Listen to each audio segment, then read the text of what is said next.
بسم الله والصلاة والسلام على رسول الله صلى الله عليه وسلم halkan waxaan uga hadli doonaa geedkii markaan beernay oo seedkiisii aan dhulku beernay dhulkiisii aan u daryeelnay deedna aan fertilizerkiisii iyo cudurradiisii iyo wixiisii la soconay oo geedkii aan soo barbaarinay oo life cycle-kiisii uu soo dhameysto waxaad u baahan tahay inaad geedkii ku sameysay harvesting ama aad guratid maxsuulkii kaaga soo baxay aad guratid.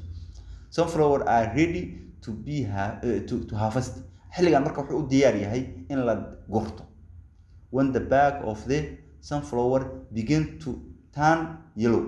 geedku markuu caleentiisii ama baashiisii cagaarneed ama madaxiisii uu isu bedelo yellow ama caleentiisu yellow noqoto ayuu u baahan yahay in la gurto. xilligaas waa xilliga gurashadiisa. waxaa lagu sheegayaa xilliga aad gura lahayd geedka nooca u ekaanayo.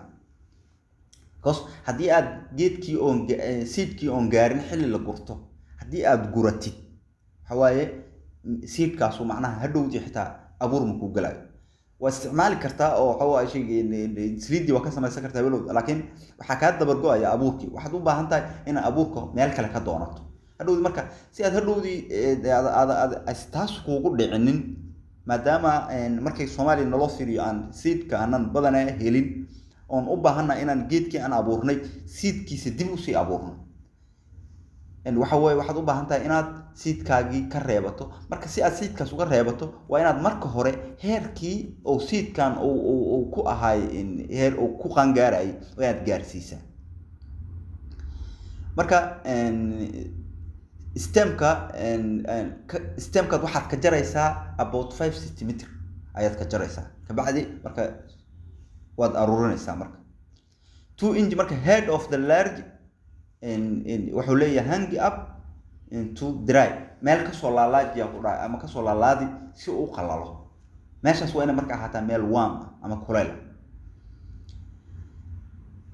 ventilated oo dabayl leh space leh waa inaad several weeks oo ku qaataa. marka one head thoroughly dried markuu madaxu si sax u qalalo remove the seed lagu dhahay seedka ka saar seedkaad ka daadinaysaa.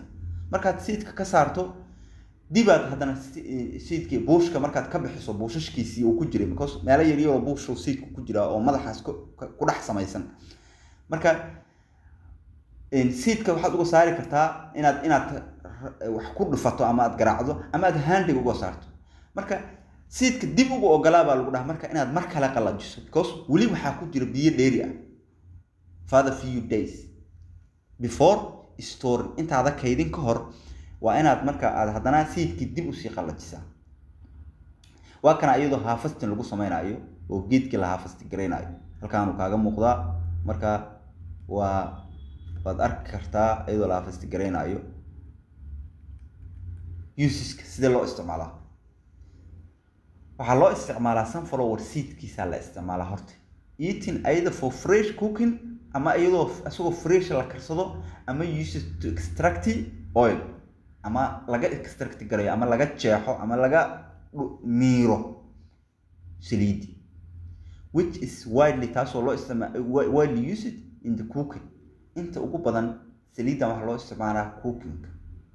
waxyaabaha oo laga sameeyo waxyaabaha la isku qurxiyana waa lagu darsadaa laakiin widely used waxay ku tahay cooking. The seed are commonly harvested for bad seeds. marka la guraayo waxaa laga ilaaliyaa ama waxa waa shay commonly ku dhibaysa bad ama shimbiraha. Sunflower are often grow wuxuu ku baxaa as ornamental plants waa loo isticmaalaa.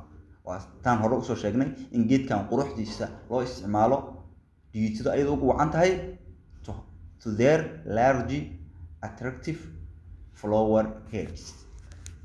marka waxaad fahmi kartaa inuu yahay ornamental plants-kana sidaas ugu jiro. arki kartaa marka useskiisii ayadoo wixii laga extract-gareeyay iyo ayadoo mirihiisii la isticmaalayo oo mirahan toosa loo cunaa. marka waa la dubaa waa la habeeyaa ayadoo saliid laga sameeyna waa ujeedin. marka intaas ayaan kusoo gabagabeynaynaa. ku xidhnaa beeraha TV si aad uga bogato barashada cilmiga beeraha. marka waa part 3 qaybtaani. marka السلام عليكم ورحمة الله وبركاته.